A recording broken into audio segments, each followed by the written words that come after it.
안녕하세요. 오늘도 세안살롱을 찾아주셔서 감사합니다. 서울 성북구에 사는 38세 여자입니다. 분식집을 운영하다 보면 아침부터 혼자 있는 날이 많아요. 흔히 오픈 준비라고 손님이 오시기 전 재료를 준비하고 가게를 청소해야 하잖아요. 제가 주로 듣는 노래가 있어요. 바로 쨍하고 해뜰 날인데요. 그 노래가 제게 특별한 이유가 있어요. 제 생에도 정말 칠흑 같은 어둠이 찾아왔던 시기가 있었거든요. 하지만 그 끝에 봄날을 맞이할 수 있었던 이야기를 들려드리고자 합니다. 아무래도 제 나이가 아직 젊다 보니 이런 말을 하는 제가 이해 안 되실 것 같은데요. 제 기구한 사연을 들어보신다면 아마 깊이 공감하실 것 같아요. 그리고 모르긴 몰라도 잘 버텨주어서 고맙다는 말도 해주실 거라 믿고 싶어요. 물론 저 역시 처음부터 칠흑 같은 어두운 환경에 있었던 건 아니었어요. 저도 남편과 함께 소박하지만 행복한 가정을 꿈꾸던 평범한 여자였으니까요. 하지만 삶은 뜻밖의 방향으로 흘러가더군요. 남편과 저는 10년 전 결혼했어요. 당시 저는 한 중소기업의 사무직원으로 근무하고 있었고 남편은 저보다 좋은 직장에 다니며 저희 가족의 든든한 기둥이었죠. 한결같이 저를 아껴주었고 우리 둘이 미래를 꿈꿀 때 태어난 아이로 인해 세상을 다 가진 것 같았어요. 하지만 그런 평온한 날들은 너무나 갑작스럽게 끝나고 말았죠. 여보세요? 한정수 씨 부인 되시는 거 맞으시죠? 남편분께서 교통사고를 당하셨어요. 지금 많이 위급한 상태라. 아니, 무슨 말씀이세요? 우리 남편은 회사에 있는데요. 건강한 사람이에요. 죄송합니다만 교통사고 당하신 분이 한정수 씨 맞아요. 신분증과 통화 목록을 보고 연락드린 겁니다. 정말 죄송하지만 지금 병원으로 와주셔야 합니다. 아니, 그럴 리가 없는데? 제가 지금 당장 가겠어요. 전화를 끊고도 한동안 멍하니 생각을 다듬어야 했어요. 회사에 있어야 할 사람이 교통사고를 당했다니. 게다가 위급해서 빨리 와야 한다니. 겉옷을 걸치고 뛰어나갔지만 머릿속은 온통 혼란투성이었어요. 남편은 건강하고 규칙적인 생활을 했던 사람이었어요. 그래서 사고 소식이 더 믿기 힘들었어요. 장난 전화일 거라고 스스로 다독이며 병원으로 향했지만 도착을 했을 땐 이미 남편은 차가운 몸으로 저를 기다리고 있었어요. 차장이었던 남편은 평소 외근 나갈 일이 없었어요. 회사 내 직급이 있으면 보통 그보다 낮은 사람들이 나가기 때문이죠. 그런데 웬일인지 그날은 남편이 나가겠다고 말했다더군요. 남편의 장례식장에 온 회사 사람들이 알려줬죠. 그들도 꽤 충격을 받은 것 같았어요. 남편의 사고 원인은 급발진 차량이라고 누군가가 저에게 말해주었지만 그때 제 귀에는 아무것도 들리지 않았어요. 그저 남편과의 마지막 대화가 머릿속에 맴들 뿐이었죠. 오늘은 늦어? 오늘은 일찍 갈 거야. 은혜랑 외식하자. 외식 생각에 들떠있던 제가 그게 마지막 대화가 될 줄은 꿈에도 몰랐어요. 남편의 그 목소리가 지금도 제 귀에 맴도는 것 같아요.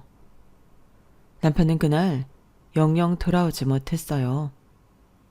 남편이 떠난 후 저는 어린 딸과 단둘이 남았어요. 생각할 틈도 없이 현실이 몰아쳤죠.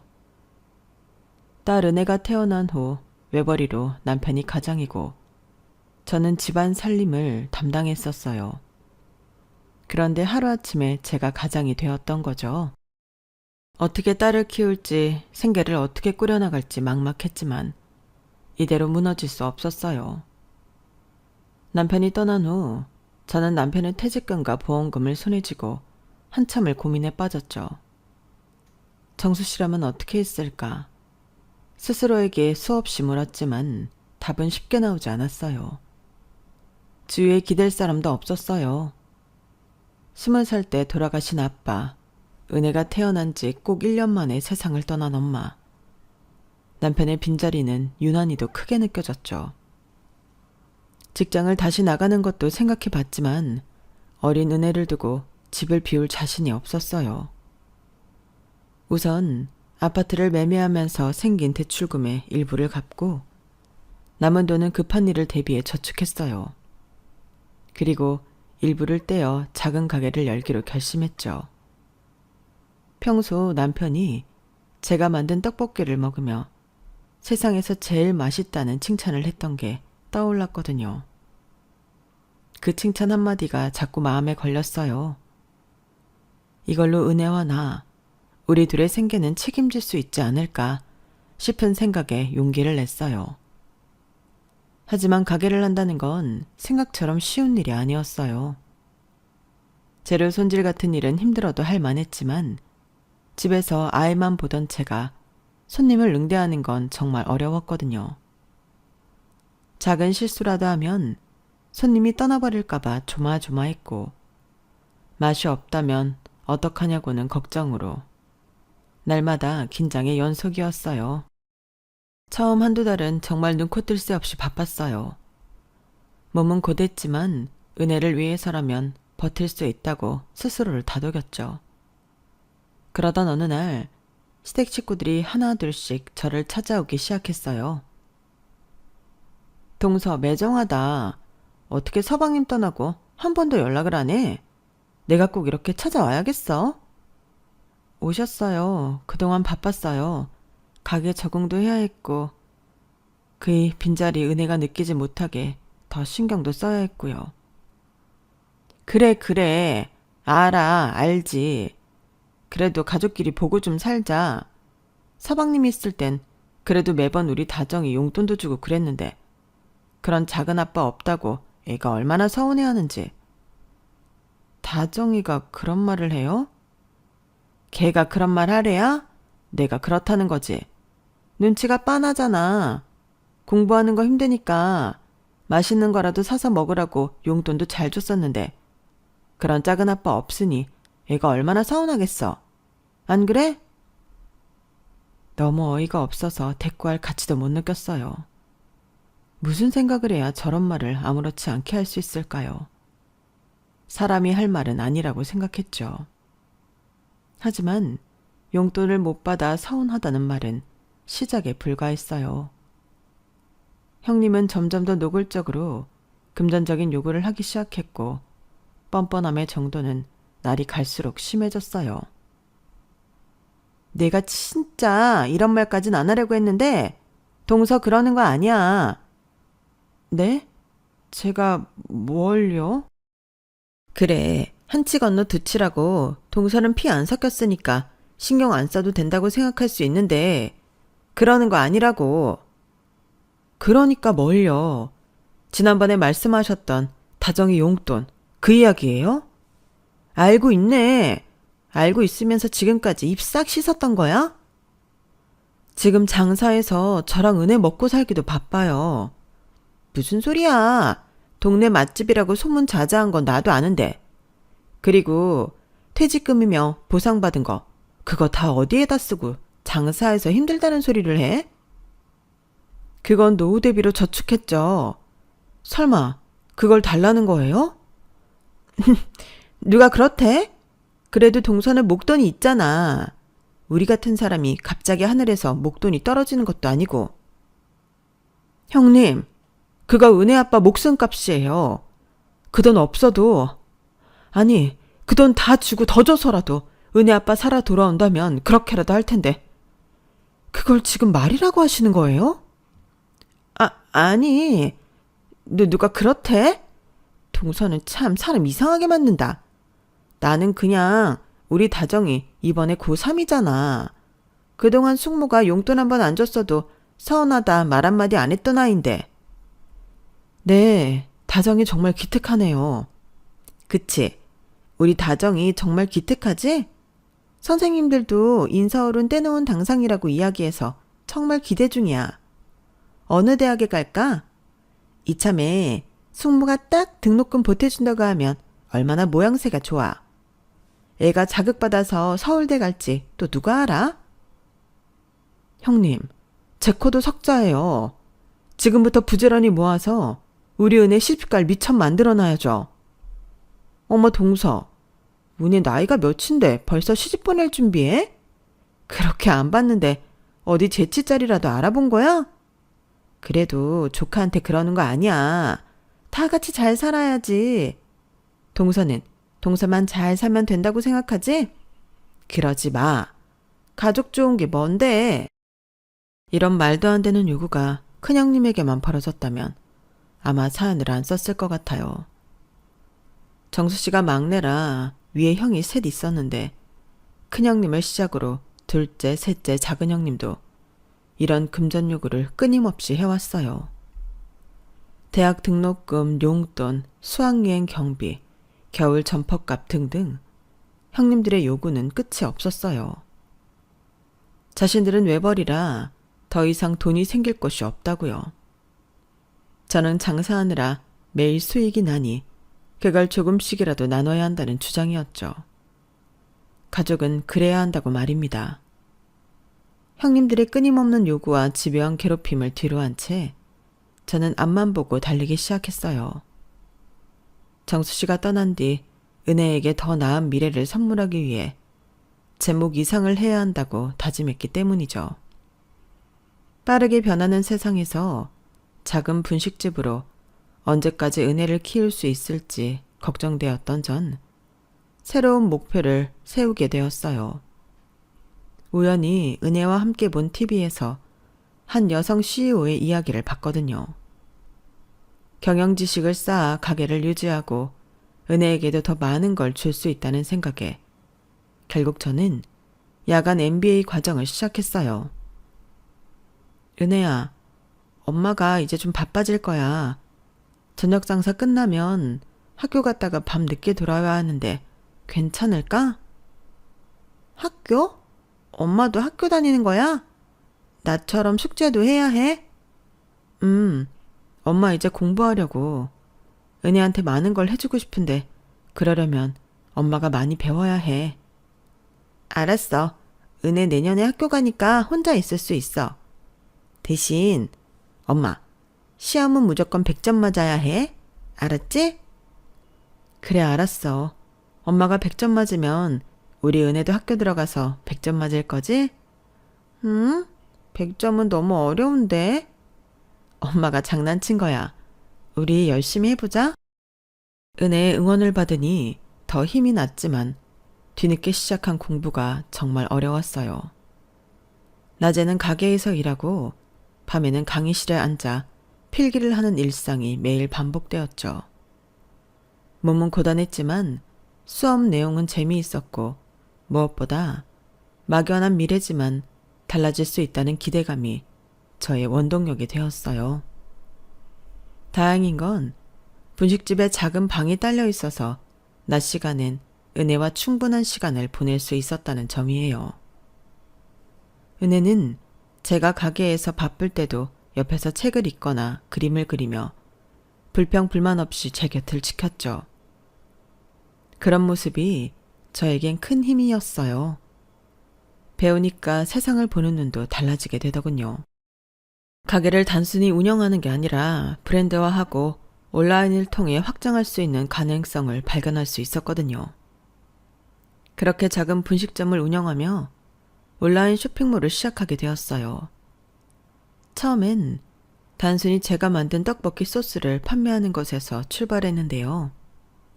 주문이 하나 둘씩 들어오며 가능성을 보게 되었죠. 제가 만든 소스를 맛있다고 말하는 고객들의 리뷰를 보며 조금씩 자신감도 생겼고요. 온라인 쇼핑몰을 병행하며 저는 자신감이 쌓여갔는데요. 조금씩 변화하는 가게와 제 삶을 보며 더 큰 꿈을 꾸게 되었어요. 떡볶이 소스만 판매하는 게 아니라 제가 만든 분식점 레시피를 응용한 즉석식품을 개발해 보자고요. 번거롭게 매번 떡볶이 떡이랑 오뎅, 파, 삶은 계란 같은 재료를 사두는 것보다 간편하게 봉지로 뜯어 만들어 먹는 게 수요가 있을 거라고 판단했죠. 실제로 레시피 개발은 예상보다 순조롭게 진행되었고 손님들에게 물어봤을 때도 긍정적인 피드백으로 한 단계 도약할 듯 했어요. 하지만 문제는 자금이었어요. 초기 물류 비용을 감당하기엔 제가 가진 자금이 부족했거든요. 남편이 남기고 간 것을 사용해야 하는지 고민 안 해본 건 아니었어요. 하지만 만에 하나 사업이 잘 되지 않으면 그땐 은혜와 저 둘 다 길바닥에 나앉을 수 있다는 최악의 경우도 생각해야 했죠. 엄마, 왜 한숨을 쉬어? 그러다 땅 꺼지겠다. 어? 엄마가 한숨 쉬었어? 생각하느라 한숨 쉰지도 몰랐네. 왜? 공부하는 게 어려워? 아니, 공부하는 건 재밌어. 그럼 가게 하는 게 힘들어? 아니, 손님들이 엄마 떡볶이 맛있다고 하니까 그것도 안 힘들어. 그런데 왜 한숨이야? 엄마가 하고 싶은 게 있는데 돈이 부족해서 어디서 뚝딱하고 나왔으면 좋겠다는 생각하니까 엄마도 모르게 한숨이 나왔나 봐. 엄마 뭐 하고 싶은데? 얼마 필요한데? 내가 용돈 모은 거 줄까? 아유, 우리 은혜. 엄마한테 그동안 모은 전 재산 다 준다고? 나 그거 없어도 괜찮아. 돈은 또 모으면 되니까. 그런데 엄마 한숨 쉬는 건 싫어. 힘들어도 멈추지 않고 달릴 수 있었던 건 은혜의 응원 덕분이었어요. 그런 말을 들으니 정신이 번쩍 나면서 한숨 짓고 있을 게 아니라 발벗고 뛰어야겠다는 생각이 들기 시작했어요. 안녕하세요. 저는 떡볶이와 튀김을 베이스로 한 즉석식품을 개발한 윤미래라고 합니다. 제 제품은 네, 듣고 있어요.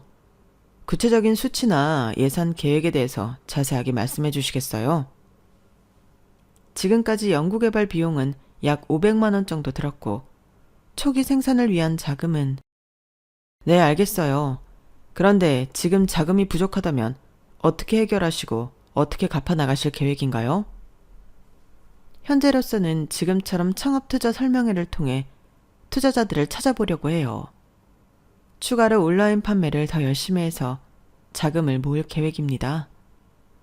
좋은 계획이네요. 하지만 시장 규모나 경쟁업체 분석처럼 좀 더 구체적으로 준비하셔야 할 것 같아요. 네, 말씀 감사합니다. 더 준비해서 다시 도전하겠어요. 그렇게 각종 창업 공모전이나 투자 설명회를 찾아다니며 자금을 확보하기 위해 노력했지만 현실은 만만치 않았죠. 그럼에도 불구하고 저는 계속해서 새로운 기회를 찾아다녀야 했어요. 동서, 지금 어디야? 네, 지금 밖이에요. 그러니까 어디냐고. 요 며칠 가게 문 안 열어? 설마 망한 건 아니지? 제가 좀 볼 일이 있어서요. 은혜 어린이집 있을 때 알아봐야 해서 늦게 열어요. 그런데 웬일이세요? 웬일은 무슨, 그렇게 말하니까 꼭 남처럼 멀게 느껴지네. 곧 있으면 추석이잖아. 추석 때 올 거지? 네, 가야죠. 어머님 아버님한테 은혜 보여드려야 하니까. 그래, 서방님 먼저 떠났어도 가족이 남았으니까 자주 얼굴 보고 살자고. 그런데 이번 추석에 용돈 대신 올리브영 상품권으로 준비해줘. 알았지? 네? 그게 무슨... 아니, 매번 서방님이 현금으로 우리 다정이 용돈 줬었거든. 그랬더니 쓸데없는 데 사용하잖아. 한두 푼도 아니고 몇십만 원을. 그래서 차라리 화장품 살 수 있게 화장품 가게 상품권으로 달라고 미리 말해두는 거야. 네, 준비는 하겠는데 솔직히 그 사람 살아있을 때처럼 넉넉하게 준비하긴 어려울 것 같아요. 이해해 주세요. 그게 무슨 소리야? 동서 가게 망한 것도 아니라며. 그런데 뭐가 힘들어? 제가 준비하는 게 있어서요. 돈을 모아야 하니까. 동서 말 참 이상하게 한다. 명절이 1년에 몇 번이나 있다고 조카한테 고작 20만 원 용돈을 못 준다는 게 말이 돼? 혹시 그 돈 아껴서 대학 등록금 마련해 주려는 생각이야? 그건 지난번에 말씀드렸잖아요. 저 그럴 여유 없다고요. 아니, 사업하는 사람이 우리 가족 중 동서밖에 없는데 그럴 여유가 없다는 게 말이 돼? 형님 오셔서 아시잖아요. 사업이라고 말하기도 민망한 조그마한 분식점이라는 거요. 저랑 은혜 생활비 버는 수준이에요. 그러니 앞으로 그런 말은 말아주세요. 시도 때도 없이 요구하는 형님들 때문에 숨이 턱턱 막혔어요. 하지만 꿈이 생기고 나니 그런 말들에 일일이 대꾸할 필요성을 느끼지 못한 채 딱 잘라 거절하곤 했어요. 요즘 왜 낮에 문을 안 열어? 점심 한 끼 떡볶이로 때우려고 몇 번이나 왔다 갔다가 헛걸음했잖아. 오셨어요? 요즘 제가 바빠서요. 아이 세상에, 안 바쁜 사람이 어딨다고? 나는 뭐 시간이 남아서 두 정거장이나 걸어서 여기까지 오는 줄 알아? 아, 죄송해요. 제가 뭘 좀 하고 싶은데 생각처럼 안 돼서요. 방법을 찾다 보니 요즘 바빴어요. 오랜만에 분식점을 일찍 연 날이었어요. 평소 저희 집에 단골처럼 들리시던 어르신이 있었죠. 제가 가게 하는 동네에 재개발 소식이 들려오면서 옆 동네로 이사 가신 분이었는데요. 구경차 예전 동네에 들리셨다가 분식집이 생긴 걸 보시곤 종종 오셨던 어르신이었어요. 처음 가게 오셨던 날부터 떡볶이가 맛있다고 칭찬해 주셔서 서비스도 드리면서 친해졌어요. 은혜도 친손녀처럼 예뻐해 주셔서 편하게 생각했는지 저도 모르게 주저리 제 고민을 털어놓게 되더라고요. 그래서 그 돈 구하려고 요즘 그렇게 바빴던 거야? 네, 잘하면 될 것 같은데 그 기회 잡기가 쉽지 않네요. 세상에 떡볶이 브랜드가 얼마나 많은데 그걸 이겨보겠다고?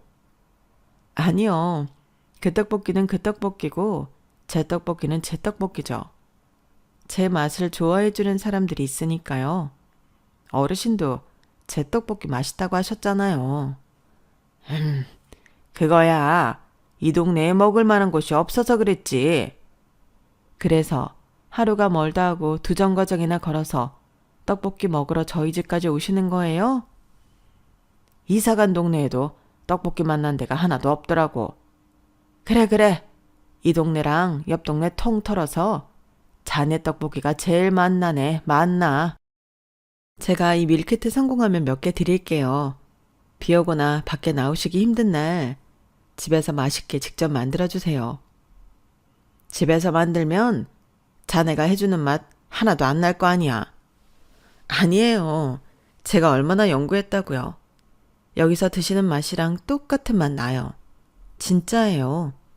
몰라. 모르겠고 나는 매일 여기로 올 거야. 글씨도 잘 안 보이는데 귀찮게 설명서 보고 언제 끓이고 앉아 있어. 나 같은 손님 취향은 하나도 모르고 꿈만 크게 꾸는 거 아니야? 아니에요. 종이컵 기준으로 물만 맞추면 되는 거라 쉬워요. 아니다. 어르신 말씀처럼 정말 만사 다 귀찮을 수 있으니 소스를 넉넉하게 넣으면 될까요? 정말 오랜만이었어요. 남편이 먼저 떠난 뒤 누군가와 이렇게 오랫동안 제 꿈에 대해 이야기한 적이 없었거든요. 은혜는 너무 어렸고 형님들은 저만 보면 돈 이야기뿐이라 항상 혼자 생각했으니까요.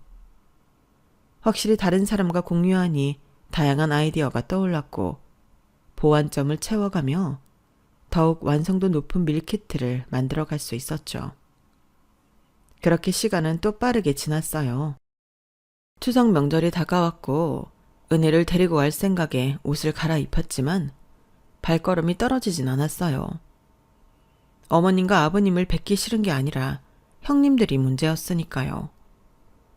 전화드리고 명절이 지나 따로 뵙는 게 좋을까 한참을 고민하다 결국 가기로 했어요. 엄마, 왜 안 가? 나 다정이 언니도 보고 싶고 진서 오빠랑 지우도 보고 싶어. 빨리 가자. 어? 한참이나 아무 말하지 않고 멍하니 있는 제가 답답했는지 은혜가 가자고 성화였거든요. 모두들 은혜에겐 살갑게 굴었기에 저만 참으면 된다는 생각에 은혜 손을 잡고 시댁으로 향했어요. 우리 은혜 왔구나. 왜 이제 왔어? 큰엄마가 얼마나 기다렸는데. 안녕하세요. 저도 빨리 오고 싶었는데요. 오는 길에 차가 막혔어요. 우리 은혜 다 컸네. 말하는 것 봐봐. 완전 어른이야. 무거운 마음으로 갔지만 오랜만에 만난 가족들은 좋았어요. 저를 보면 또 돈 이야기를 하지 않을까 노심초사하며 갔지만 막상 만난 형님들은 은혜를 반갑게 맞아주시면서 따뜻하게 대해주셨기 때문입니다. 그렇게 오랜만에 온 가족이 함께 모여 두런두런 이야기를 나누고 있을 때였어요. 엄마, 저기 저거 꼭 백마 같아. 백마? 누가 말을 끌고 다닌다고. 은혜야, 저거 하얀 승용차야. 은혜 동화책 많이 봤구나. 상상하는 게 제법이네. 아니에요, 큰엄마. 저 차 앞에 큰 말 있어요. 어디? 예, 난 보이지도 않는다. 우리 은혜가 차에 관심 있는 줄 몰랐네. 근데 비싸 보이긴 하네. 그런데, 이 앞에 서는데? 시댁은 경기도 외곽에 있었는데 단독주택으로 지대가 높았어요. 창밖으로 내다보면 도로가 보였고 은혜는 할아버지 집에서 차를 구경하며 간식 먹는 걸 좋아했거든요. 그날도 한참 차를 구경하다가 형님이랑 이런 말을 주고받았죠. 그때까지만 해도 그 승용차가 저와 연관이 있을 줄 몰랐거든요. 제가 사는 집도 아니고 시댁이니 누구라도 그렇게 생각했을 거예요. 대박, 아버님 친구분이신가? 아버님 친구분 오셨어요. 누구? 내 친구가 아닌데. 실례합니다. 여기 윤미래 씨 계십니까? 윤미래? 윤미래면 동서 아냐? 동서 이리 좀 나와봐. 동서 찾는 분이 여기까지 왔어. 네, 저요? 누가 저를... 윤미래 씨 되세요? 네, 제가 윤미래인데요. 안녕하세요. 저는 회장님이 보낸 비서입니다. 회장님이 급하게 사모님을 모시고 오라고 하셔서요. 실례를 무릅쓰고 이렇게 직접 모시러 왔어요. 네? 아니 무슨 회장님이라뇨. 와보시면 아실 거라고 말씀하셨어요. 지금 같이 가주셔야 할 것 같아요. 지금요? 네. 필요한 게 있으시면 챙겨오셔도 좋아요. 차에서 기다리고 있겠어요. 네? 뭐... 갑자기 벌어진 일에 어안이 벙벙했어요. 회장? 사모님? 무슨 일인지 감이 도무지 잡히지 않았거든요. 분명 창업 설명회에서 만난 사람 중 하나일 거라는 추측이 있었을 뿐 어느 사람인지 감을 잡을 수 없었죠. 김 회장님인가? 나중에 한번 만나자고 하셨는데 아니야. 그럴 거였으면 그분 성격에 분명 전화 먼저 하셨을 거야. 그럼 누구지? 내가 여기 있는 건 어떻게 또 알았고. 궁금한 게 꼬리에 꼬리를 물고 있는데 형님이 저를 추궁하듯 몰아세우기 시작했죠. 동서, 뭐야? 바른 대로 말해. 네? 뭘요? 동서 우리 모르게 재혼했지? 재혼이라뇨. 그런 거 아니에요. 그런 거 아니긴 뭐가 아니야. 준비하는 게 따로 있다고 그랬잖아. 내 말이 틀려? 준비하는 게 있긴 한데 재혼은 아니에요. 그래, 재혼은 아니겠지. 재치로 가는 거니까. 아니 뭐 동서도 초혼은 아니니까 재치가 춤길 일은 아니잖아. 형님, 말이 지나치세요. 은혜도 있는데 무슨 말씀이세요? 내가 할 소리. 동서는 서방님 먼저 떠났다고 우리가 우스워? 그게 무슨 말씀이세요? 그랬으면 제가 여기 왜 왔겠어요? 왜 오긴 왜 왔겠어? 자랑하러 왔겠지. 제가 자랑할 게 뭐 있다고 그러세요? 나도 좀 전까지만 해도 자랑할 게 없다고 생각했는데 방금 생각이 달라졌어. 동서 나이 많은 회장님하고 재혼한다는 거 알리고 싶어서 모르는 척 이러는 거잖아. 네? 무슨 말도 안 되는 소리세요. 말이 안 되긴 왜 말이 안 돼? 아버님 보셨죠? 은혜가 백마 같다고 한 차. 비싼 외제차예요. 나가서 보니까 정말 차 앞에 웬 말 한마리가 그려져 있더라고요. 멀리서 그걸 애가 보고 어떻게 알아요? 안 그래요? 분명 평소에 봤으니까 알아본 거죠. 동서, 내 말이 틀려? 틀리면 틀리다고 말해봐. 은혜 평소 차에 관심 많아요. 은혜 아빠가 교통사고로 세상 떠나서 그때부터 차라는 차는 유심히 본다고요. 하요, 말은 청산유수야. 가게 안 돼서 돈 없다고 소리하면서 문 닫고 낮에 자리 비울 때부터 내가 알아봤어. 그런 거 아니라고요. 은혜 듣는데 형님들 너무하시는 거 아니에요? 너무해? 너무한 게 누군데 그래?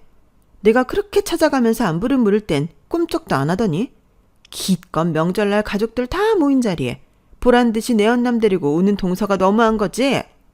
사업한다고 바쁜 척하더니 결국 돈 많은 남자 꼬시려고 그랬다는 것밖에 더 있어? 애복이 창피했으면 그런 일을 저지르지나 말지. 창피한 짓은 동서가 해놓고 어디 와서 큰 소리야? 분명히 말하는데 저 은혜복이 창피한 짓 한 적 없어요. 이만 가볼게요. 저 봐. 뻔뻔한 것 좀 봐. 내 저럴 줄 알았다니까. 서방님 먼저 떠나고 가족들 나몰라라 하더니 결국 이거였어. 우리 아버님 어머님 불쌍해서 어떡해. 막내 아들도 먼저 떠났는데 막내 며느리마저 등 돌리네. 동서, 은혜가 누구 핏줄인지 똑똑히 기억해. 피는 물보다 진하다고. 돈에 눈 멀어서 나이 많은 노인네 좋다고 떠나는 동서. 내가 뭐라고 하지 않겠지만 은혜는 장씨 핏줄이라는 그거 하나는 똑똑히 기억해. 도저히 그곳에 있을 수 없어서 은혜를 데리고 빠져나왔어요.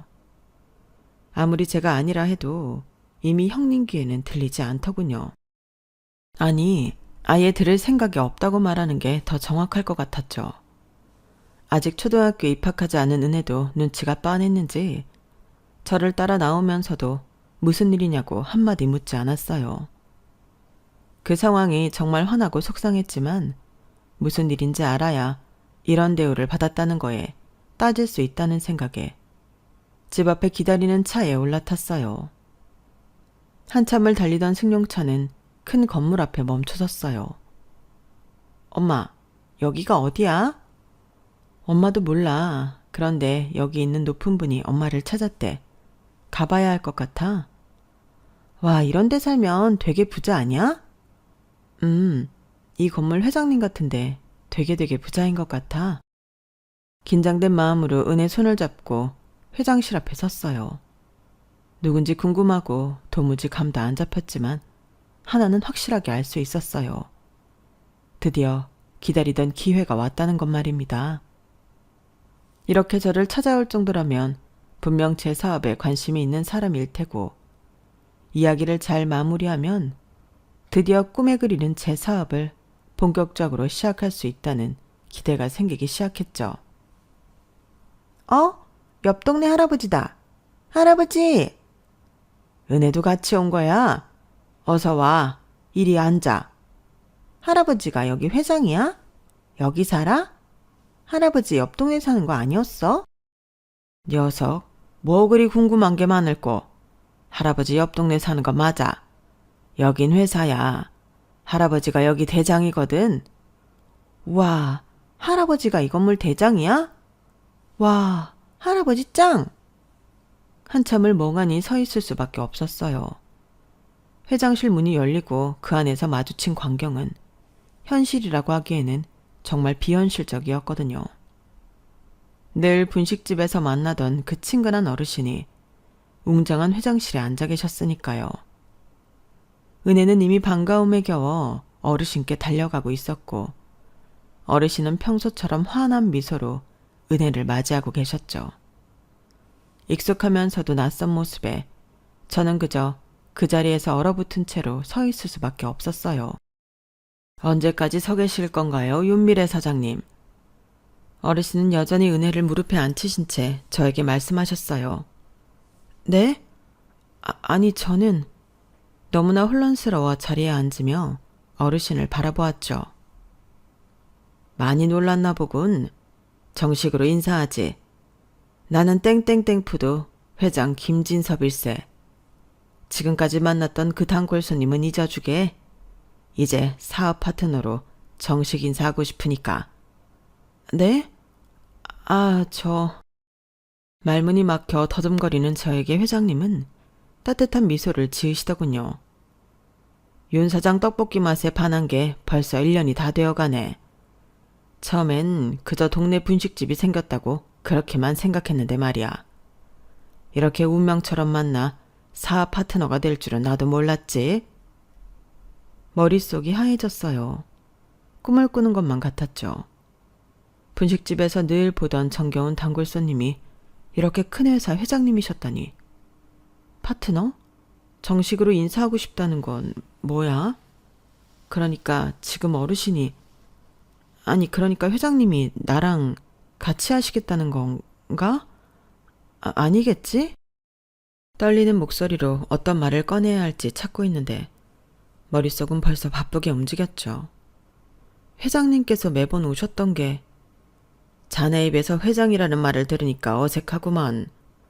사실 내 취미가 예전의 맛 찾기거든. 요즘은 어찌된 게 트렌드다, 퓨전이다. 예전 맛은 사라지고 다 비슷해져서 말이야. 자네 떡볶이를 처음 먹었을 때 나 어릴 적이 생각나더군. 꾸밈없이 정직하고 구수한 그 옛날 분식 맛이 그대로 떠올랐지 뭔가. 그래서 그렇게 자주 오셨군요. 저는 그런 것도 모르고. 그래. 당연히 자네는 모를 수밖에 없지. 사실 요즘 젊은 사람들이 선호하는 맛은 너무 화려하고 자극적이지. 무조건 맵고 짜고 달게 만들어서 처음엔 맛있다 생각 들어도 2번 먹고 싶다는 생각이 안 들더군. 그런데 자네 떡볶이는 달랐어. 분명 지금 그런 트렌드는 오래 못 가. 다시 옛날 열풍이 불 거라고. 내가 볼 땐 그래서 자네 떡볶이가 제격이야. 정성과 진심을 담은 전통적인 맛은 결국 손님의 입맛을 되돌리게 되어 있거든. 그건 너무 과찬이세요. 아닐세. 내가 괜히 이만큼 회사를 키운 게 아니야. 자네도 나의 직감을 믿어보게. 내가 그동안 지켜본 바로는 윤 사장은 3가지가 있어. 3가지라뇨? 뛰어난 맛, 성실함, 그리고 발전하려는 의지지. 요즘 세상에 이런 기본을 제대로 갖춘 사람 찾기가 사막에서 바늘 찾는 것보다 더 어려운데 자네는 충분히 자격을 갖췄어. 가슴이 쿵쾅거렸어요. 제가 그토록 찾아 헤매던 기회가 이렇게 찾아오다니. 분명 회장님은 저에게 사업 제안을 하고 계신 게 틀림없었죠. 그 말은 회장님, 설마? 자네가 생각하는 그게 맞네. 우리 땡땡땡 푸드에서 새로운 브랜드를 론칭하려고 사실 준비 중에 있었네. 추억의 맛을 콘셉트로 분식 브랜드를 새로 개발하려고 했는데 도무지 그 옛날 맛이 나야 말이지. 그래서 말인데 자네 레시피로 함께 시작해보는 건 어떤가? 제 레시피로요? 그럼 여기 자네 말고 또 있나? 설마 내가 은혜한테 그런 소리를 하려고. 자네가 포장해준 떡볶이로 이미 테스트도 여러 번 거쳤네. 회장님은 흐뭇한 표정으로 계속 말씀을 이어가셨어요. 이건 비밀인데 윤 사장 모르게 여러 사람 시켜서 포장도 수십 번 해갔었고 맛도 완벽하고 자네가 말한 방법대로라면 대량 생산도 문제없다고 최종 결론까지 났지. 어때? 해볼 만하지 않겠나? 순간 그날이 떠올랐어요. 급하다며 어떤 분이 10인분을 포장해간 날이 있었거든요. 그렇게 많이 사가시는 분이 없어서 기억에 남았던 거죠. 그러고 보니 어느 순간부터 포장 손님이 늘었다고 했더니 그게 다 회장님이 제 떡볶이로 연구하려는 이유였다는 걸 이제 알게 된 거죠. 감사합니다, 회장님. 기회를 주셔서 정말 감사합니다. 감사한 건 나도 마찬가지지. 내가 계속 생각했던 건데 이렇게 내 마음에 쏙 드는 레시피로 실현할 수 있게 해준 장본인이 아닌가. 열심히 할게요. 정말 감사합니다. 사업이라는 게 서로 잘해보자는 건데 윤 사장이 이렇게 말하면 내가 뭐가 되나? 나도 잘 부탁한다고 머리라도 숙여야 하는 건가? 회장님의 농담에 저도 모르게 피식 웃음이 나왔어요. 꿈 같은 현실이었지만 이제야 제 인생에도 진짜 쨍하고 해뜰 날이 찾아온 것 같았으니까요. 이제 본격적인 이야기를 꺼내볼까요? 회장님은 서류 몇 장을 꺼내셨어요. 우선 윤 사장의 레시피로 추억의 분식 브랜드를 런칭할 건데 매출의 5%를 로열티로 지급하고 식품사업부 이사직도 함께 맡아줬으면 하네. 참고로 우리 회사 사원복지는 아주 끝내주네. 순간 귀를 의심했어요. 로열티에 이사직까지라니. 하지만 회장님의 설명을 들으니 이해가 안 된 것도 아니었어요. 전국 매장의 품질 관리와 신메뉴 개발, 그리고 전체적인 브랜드 방향성까지 제가 총체적인 책임을 져야 했으니까요. 첫 매장 오픈 준비를 하면서 정말 눈코 뜰 새 없이 바쁘게 지냈어요. 본사 연구팀과 함께 레시피를 표준화하고 매뉴얼을 만들고 직원 교육 프로그램도 체계적으로 준비해야 했거든요. 정신없이 진행하면서 문득 그날 어떻게 시댁으로 저를 찾아왔는지 궁금해지더군요. 바쁜 나날들을 보내면서 문득 그날 어떻게, 왜 저를 찾아왔는지 궁금했던 거죠.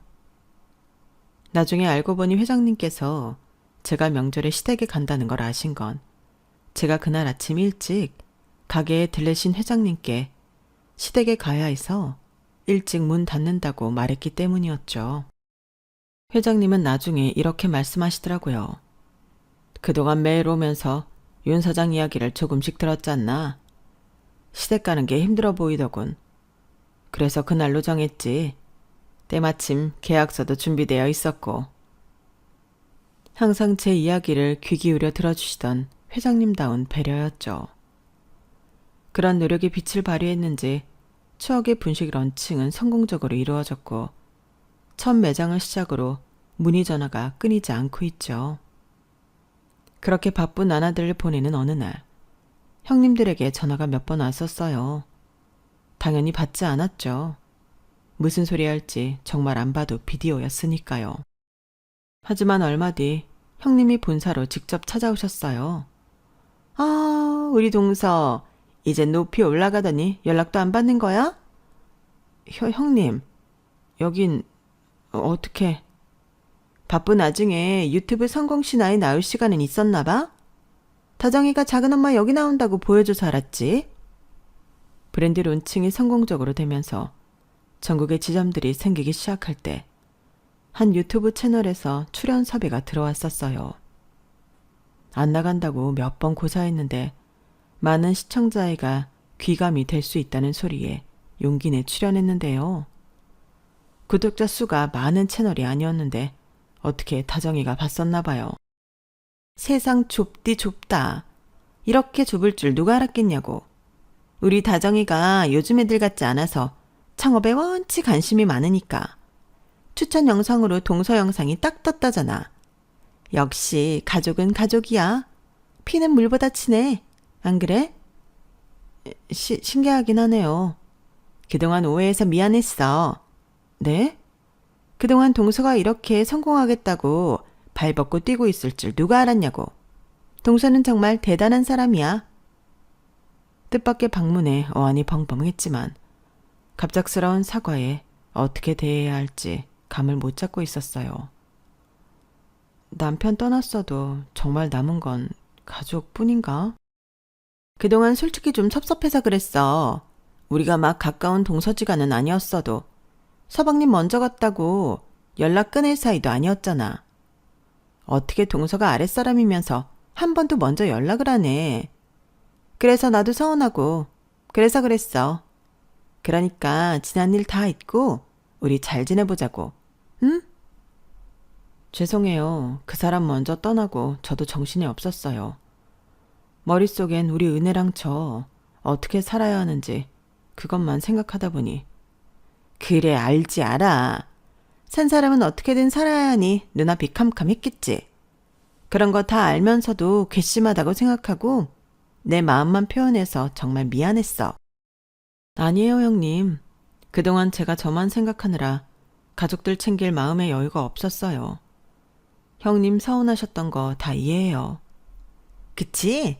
동서가 너무하긴 했지? 네? 이제 우리 다정이 대학교 등록금은 걱정 안 해도 되겠다. 그치? 작은 엄마가 이렇게 성공했는데 설마 조카 대학 입학금으로 입 싹 씻을 거 아니잖아. 안 그래? 순간 얼어붙었어요. 잠깐이라도 제 잘못이라 생각하고 잘 지내려고 마음먹은 게 얼마나 부질없는 짓이었는지 깨달았죠. 형님이 이렇게 나오는 게 다 무엇 때문인지 너무 분명하게 드러났으니까요. 왜 갑자기 꿀먹은 벙어리처럼 말이 없어? 설마 누가 봐도 성공했는데 이제 와서 돈 없다, 서방님 떠났으니 가족 아니다, 안면 싹 바꿀 건 아니지? 형님, 솔직히 말하면 이젠 더 이상 이런 이야기 그만 듣고 싶어요. 이런 이야기라니? 동서 갑자기 무섭게 왜 그래? 좀 전까지만 해도 우리 사이 좋았잖아. 진짜 1억이야? 그건 제가 하고 싶은 말이에요. 그동안 제가 어떻게 되든 관심 하나도 없었잖아요. 단 하나 관심사는 조카 용돈. 남편 떠나고 혹시 조카 용돈 끊길까봐 조바심 내며 남편 목숨감으로 나온 보험금, 퇴직금. 그걸로 어떻게라도 조카 대학 입학금이라도 내라고. 그동안 저 들들 볶았던 거 기억도 안 나세요? 오해야, 오해라고.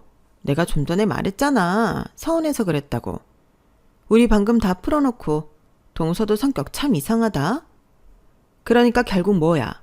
가족이고 뭐고 인연 다 끊고 혼자 잘 먹고 잘 살겠다는 거 아니야. 동서 그렇게 안 봤는데 정말 매정한 구석이 있었네. 그건 제가 할 말이라고요. 매정? 매정하게 누군데요? 한치 걸러 두치라고 형님 동생이 죽었어도 그렇게 개죽음 당했어도 태연하게 돈 타령하시겠어요? 나? 동생 없는데?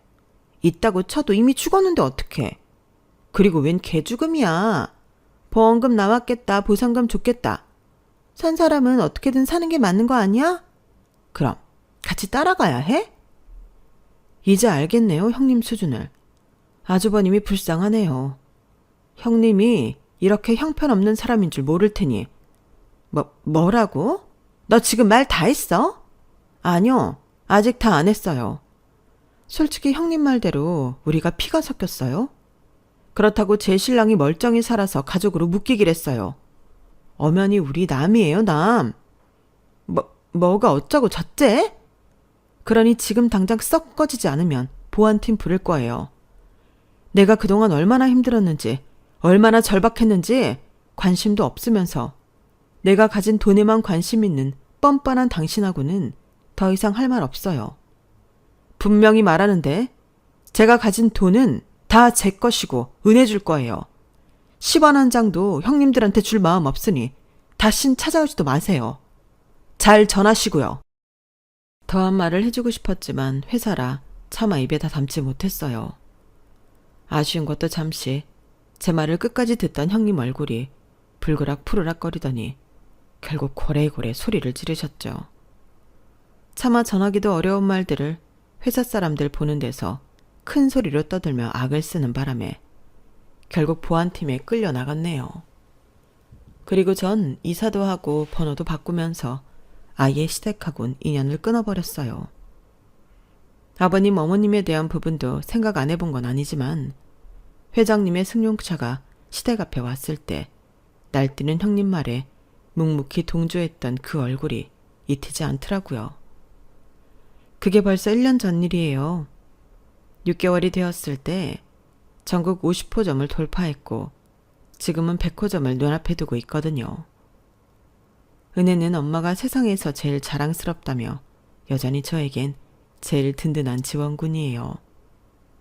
새벽에 일어나 가게 문을 열던 그 시절이 이제는 먼 꿈처럼 느껴져요. 하지만 그 시절이 있었기에 지금의 제가 있을 수 있었던 거겠죠. 엄마, 우리 반에서 엄마 떡볶이 모르는 애들 없어. 역시 엄마가 최고야. 은혜의 밝은 웃음을 보면 하늘에 있는 남편도 저에게 잘했다고 칭찬해 줄 것만 같아요. 그 믿음으로 오늘도 저는 한 걸음씩 앞으로 나아갑니다. 여러분도 작은 희망의 끈을 놓지 말고 앞으로 나가셨으면 해요. 긴 사연 들어주셔서 감사합니다. 항상 행복하세요. 여러분, 사연 댓글에 응원과 현명한 조언 부탁드려요.